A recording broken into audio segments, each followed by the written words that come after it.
This is Bilbao, and this is Slow TV Radio from the meeting point, broadcasting not only to Bilbao but throughout the world.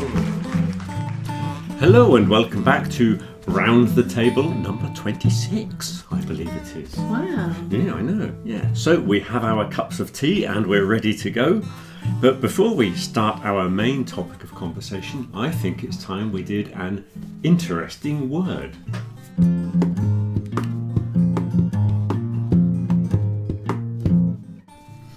And today's interesting word is proof. P-R-O-O-F. Normally, we could see the word prove, P-R-O-V-E, as the verb to demonstrate something, normally. That is the difference between try and prove, which I think I've spoken about before. So prove means to demonstrate that what you say is true. So often, if you go to court, for example, if you are a policeman, you have to prove that the criminal committed the crime. Then the noun that comes from that is proof. They have to present the proof, which is the evidence. Yeah. So proof, which doesn't have a plural form, it's just proof, some proof. It's not got a singular. You don't have a singular, a proof either. It's just proof. Where is the proof? And you say, I have some proof. Yeah, you have some proof. Yeah. Okay. The same as evidence, I suppose. You don't have an evidence, do you? You just have evidence. Okay. Yeah, and you don't have evidences. So evidence and proof follow the same pattern. Yeah. Anyway, what I wanted to look at today was proof when it becomes a compound adjective. So, for example, we have compound adjectives like waterproof. Oh, yeah. For example, that you might see on A jacket. a jacket, something like that, yes. Or rainproof is another one that you have. Sometimes on a jacket you might have showerproof as well. So it's not as good as waterproof. No, it doesn't. It's not referring to going in the shower wearing a coat. It's referring to short periods of rain. So it means it's like waterproof but limited. Yeah. You can't go out in a really big rainstorm, but it's showerproof only. Then you've got things like windproof is another one you often see on clothing. Yeah. That protects you from the wind. Another interesting one is bulletproof, Oh, yeah.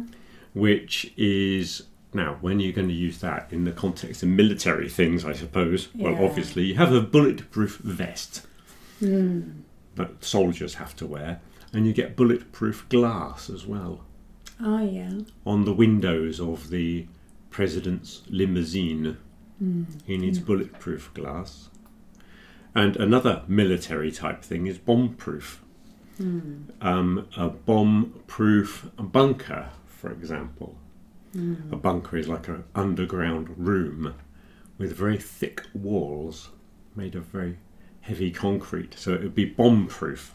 Then you have fireproof doors. Yeah. For example, I used to make fireproof doors when I worked in a door factory briefly. Soundproof, you can have a soundproof room. You can have soundproofing as well. You can turn that into a noun, and you can put in soundproofing in your house. Oh, yeah. If you're wanting to make a lot of noise, as we should have soundproofing in this room, because sometimes you can hear trains and fire engines and things in the background, because we do not have a soundproof room here. Shockproof. The only place I've ever seen shockproof is on a watch.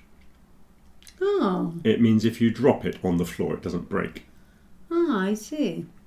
Shatterproof is another one you have for describing windows.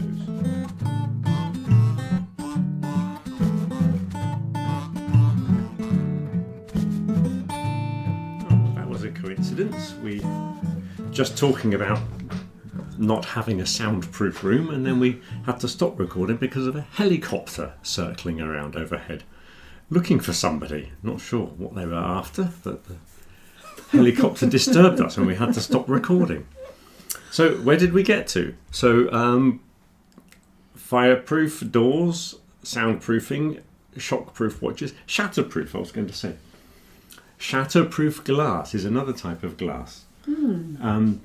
It's like laminated, it's in layers, and you've got a piece of glass, then a thin piece of plastic, and then another piece of glass. So if it smashes, it doesn't break into little pieces. Oh, yeah. Shatter is to break into little pieces. Yeah. So shatterproof glass is a sort of safety glass. Childproof, as in childproof locks, childproof doors in the car to stop the children opening the doors, and also Lighters. yeah, they could be childproof. Yeah, if you got to operate them in a special secret way. And I was thinking of the little bottles of tablets, medicines. You sometimes have a childproof top. Yeah, and bleach and things yeah. like that. Yeah. They're really difficult to open, aren't they? Yeah. They're also It's adult proof. yeah, certainly. Men proof. Yeah. I know. Which brings us on to foolproof. Foolproof is another one, actually. Foolproof, but it's not what you think. Oh, here comes a helicopter again. I wonder what's going on. Anyway, let's continue. Foolproof is not what you think. A foolproof idea or a foolproof plan is one that cannot go wrong, because even a fool could do this amazing plan. Yeah. And some people say idiot proof. And the thing with these proof compounds, a lot of the time it's only one word, but by typing all this up on the page, my spell checker tells me that sometimes it's two words and sometimes it's got a hyphen in the middle and sometimes it's one word. So there's no rule about how you write it, really. That's a surprise. Yeah, it's a no rules. Yeah, it's a complicated thing. So I was writing it with one system and it came up as a single word, and then I transferred it into Word and it had the little line underneath to tell me it was wrong. So different programs use different spellings. So, and also if you look in dictionary, sometimes not all the dictionaries agree. So anyway, that's proof. That's an interesting word, I thought. Very interesting. So shall we move on to the topic of discussion for today? Yeah. And for the last couple of weeks, we've been discussing typical English things. Or should I say stereotypical English things? Yeah. Because they're not always that common, are they? So we discussed pubs. We discussed tea and gardens. Well, tea and gardens were typical, weren't they? Yes, that's true. And pubs are typical. Okay, let's do some stereotypical things then.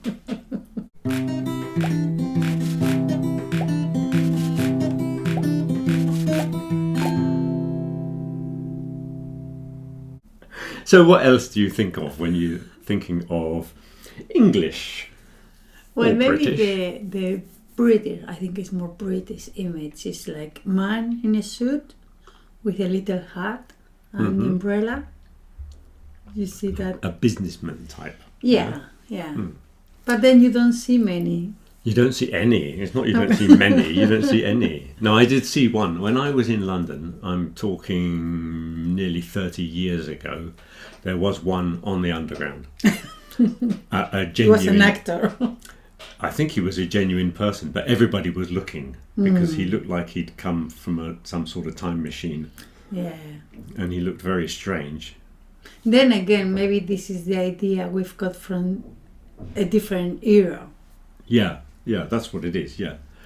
Because in the past, if you went back maybe to the 1950s, maybe it still existed in the 1960s. Sorry, but in Grantchester, that businessman yesterday was wearing the hat. He was, yeah. So if that's 1960s, you can imagine people in the city, Yeah. no? That kind of people. Yeah, I think it must have continued into the 60s. But it was really a uniform for a person of a certain status in society, yeah? And normally they were people who were working in finance, in banking and things like that. And I think in London there must have been a lot of people working in Whitehall for the ministries, running the country and running other countries as well. And there was just a lot of them. So when you see those bits of film of Westminster Bridge and all the commuters walking over the bridge, a very high percentage of them are dressed like that. Yeah. Whereas in a lot of smaller towns, maybe it was only the local bank manager, maybe some sort of solicitor or lawyer or something like that, maybe had that kind of outfit. Funny you mentioned that, because I found that in the small towns like Barnstable, the butchers dress up really smart, don't they? Oh, the butchers are quite smart. Yeah, I never noticed until you mentioned it. Yeah, they all wear ties, don't they? Yeah. Yeah. I mean, you won't find any butchers so smart here, will you? No, I don't know why that is. I'd never thought about it. Yeah, but when you go to Bob Withercomb's shop, they're all very well turned out, aren't they? Yeah. Well turned out. There's that's an adjective from a phrasal verb, isn't it? A phrasal verb adjective. Well turned out, meaning smart. But yeah, those hats that you're thinking of, the businessman's hat, that's called a bowler hat. Mm-hmm. And because I think Bowler was the name of the manufacturer, I have a feeling it was the Bowler brothers, who made those hats. Because they're not called bowlers in other countries. That's the English name. I think in America they're called derbies. I think a derby and a bowler are the same. There might be a small difference. But yeah, people think it's a very English thing, but it's not really. It was the kind of thing that was worn in lots of countries for people of a certain social standing. If you look at paintings by Magritte, who was from Belgium, and also from Belgium, Tintin cartoons. Yeah. In the Tintin cartoons, you had those brothers, those twins. Yeah. They dressed like typical English businessmen, And the paintings of Magritte, he's always painting those men in suits with bowler hats. Yeah. So they must have been common in Belgium as well. I think it's another thing of the prestige of British culture. The images you see tend to be of British stuff of that era. Yeah. You don't see a lot of film of people in Belgium or in Poland, or I'm sure it happened all over the place. But if you look at old film, for example, of New York or Paris, the people are dressed in a very similar way. Not the same businessmen, but those people of quite high class that went out in the evening, and the men dressed up with bow ties, and they're dressed up in their dinner jackets. Yeah.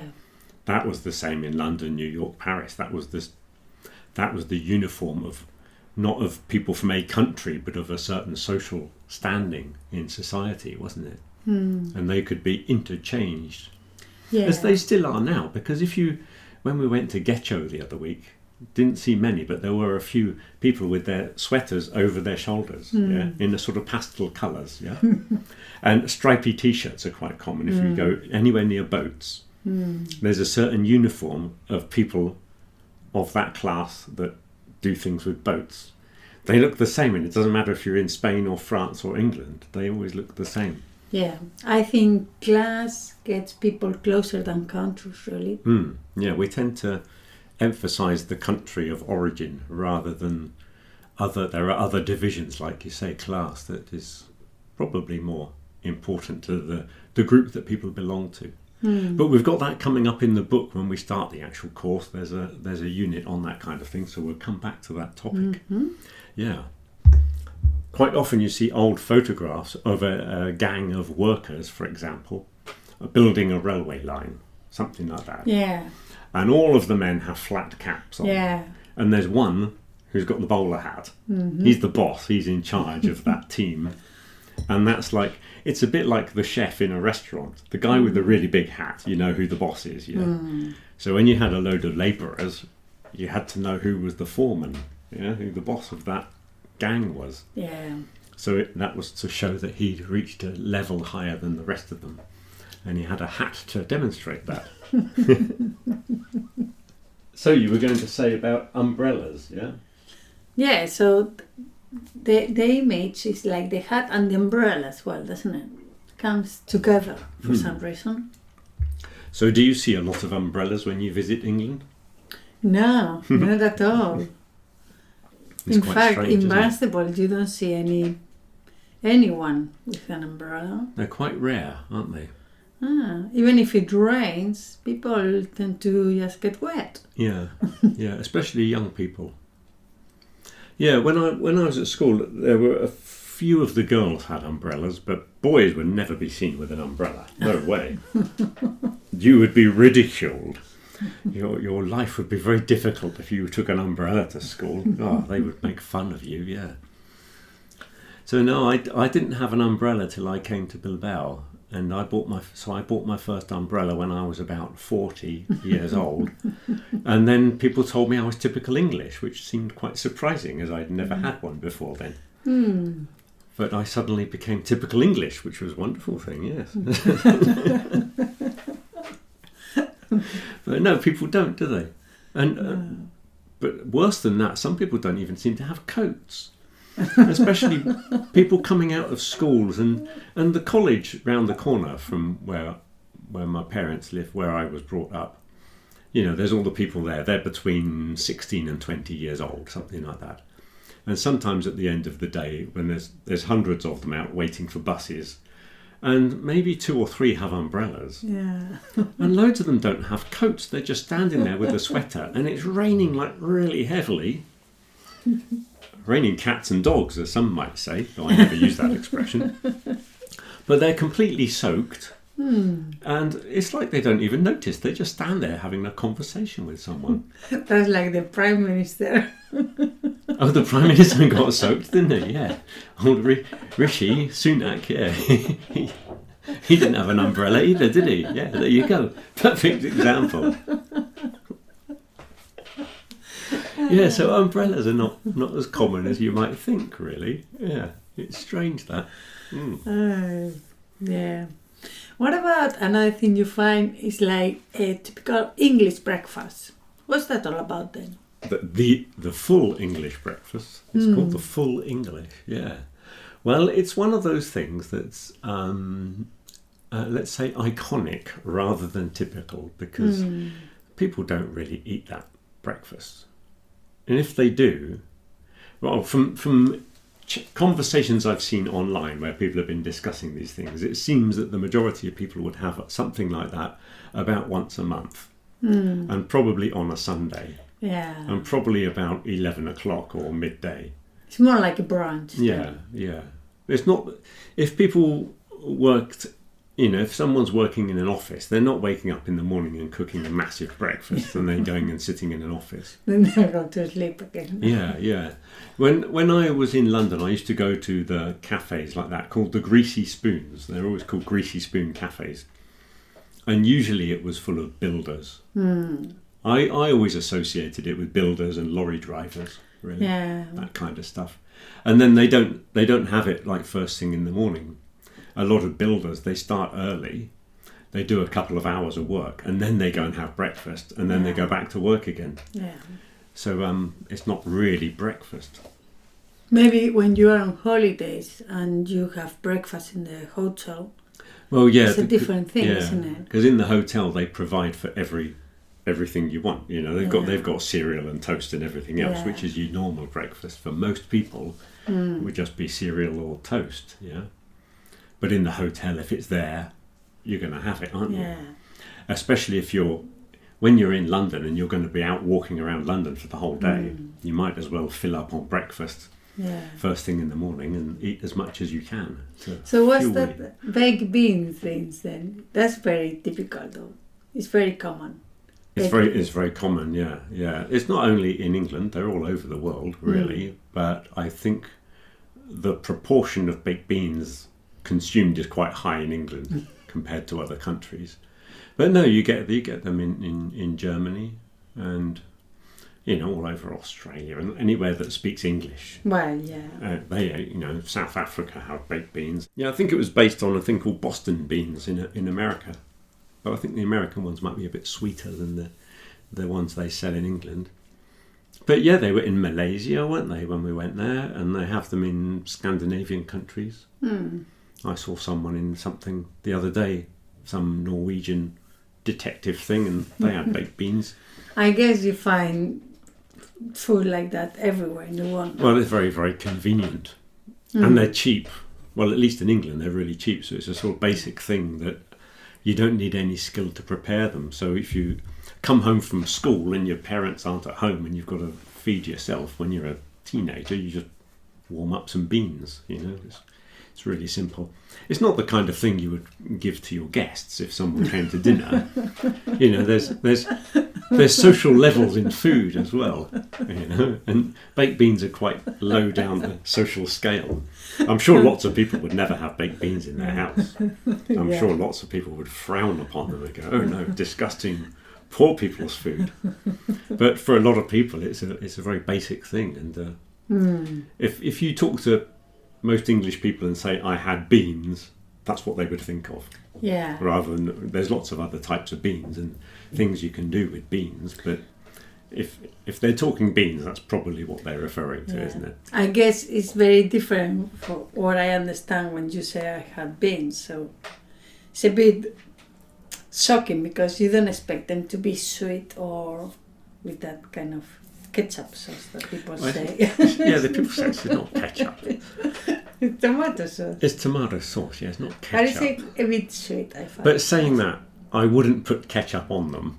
No. I think the tomato sauce is enough, but you wouldn't add ketchup to them. No. I would add Worcester sauce to them, of course. Because it's Yeah. got to be Worcester sauce on your beans, hasn't it? Yeah. And a final one then. Okay. And talking about London then, the image of the London fog, Mm-hmm. that's not very common either, is it? No, but it was very common. Again, going back to the success of past literature.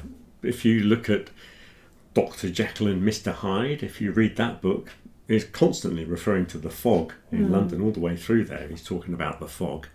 And Sherlock Holmes, all those kind of stories from that era, the fog is quite an important thing because it was like that in London because of the smoke from the chimneys.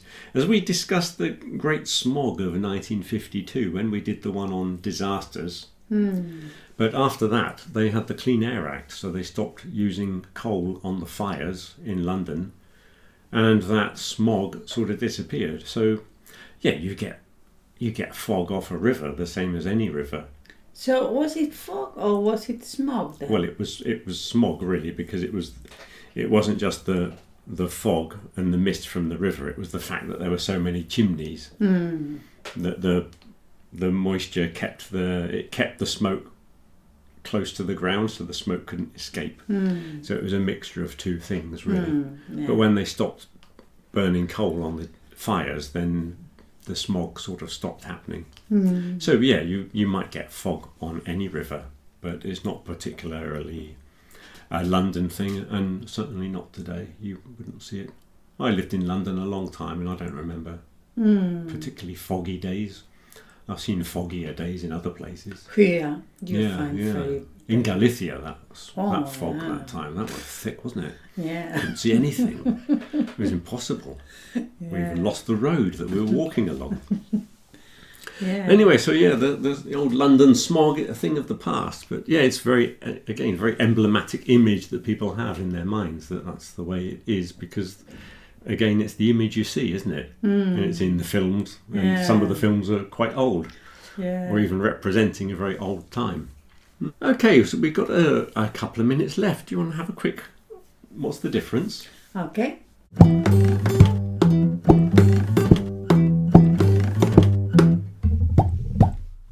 So let's have a game of what's the difference then. Okay, so now we've been talking about London fog. Mm-hmm. What's the difference between fog and mist then? Well, to be honest, for most people, the two things are interchangeable, and sometimes they say fog, sometimes they say mist. But I think there is a difference, because if you imagine a lake in the morning, and that cloud that's just above the surface of the water, that's mist. And I think that mist comes up, and it's something to do with the temperature of water and the temperature of the air above. Yeah, it's to do with hot and cold layers. I have a friend who explained this to me once. Mist tends to be in the valley near a river, and fog, I think it comes down. I think it's a cloud that comes down from above. So if you're on top of a mountain, you're probably in the fog. Yeah.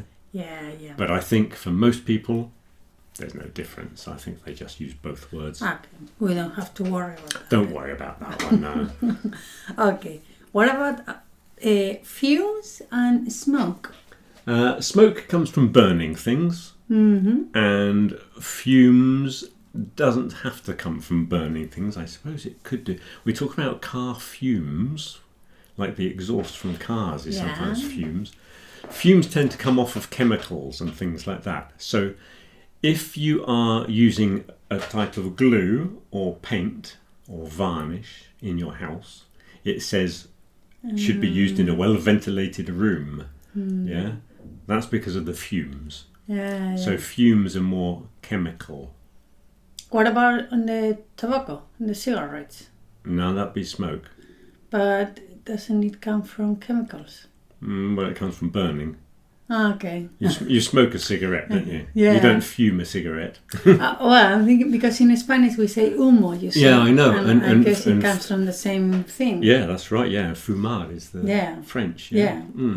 To smoke. Yeah. Well, fumes obviously comes from that root, but in English it's just turned into something else because we had smoke already filling that space. Okay. Yeah, so sometimes a word has to find its niche in the vocabulary, doesn't it? Yeah. Okay. Good one. And what about image and imagine? Oh, this is image is a noun. It's like a picture, often a mental picture that you have, an image. Like English man. Yes, it's a typical image that you see, yes, or you think you see. Imagine is a verb, and it's what happens in your head when you're thinking about it. So yes, it's the verb to see pictures in your head, I suppose. Imagine by John Lennon. Imagine all the people. Can you imagine? Yeah, the reason that people get confused, I think, is because of the Spanglish thing. They try to use imagine as a noun, don't they? And it's not. It's an image, and you can imagine the image. So there you go. Okay, very good. That was good, wasn't it? Anyway, a few different things today. So I hope everyone at home enjoyed that little chat. I think next week we are going to be starting the topics in the book. So what's the first topic then? Future. We'll be talking about the future, and there's a lot of things to talk about, lots of topics under that heading in the book. So we'll be just going over some of the issues that were brought up in the conversations and any interesting pronunciation mistakes or anything like that came up in the lesson. Okay. So, okay, everybody, we'll finish there and have a good week. Till next week. Bye. Bye.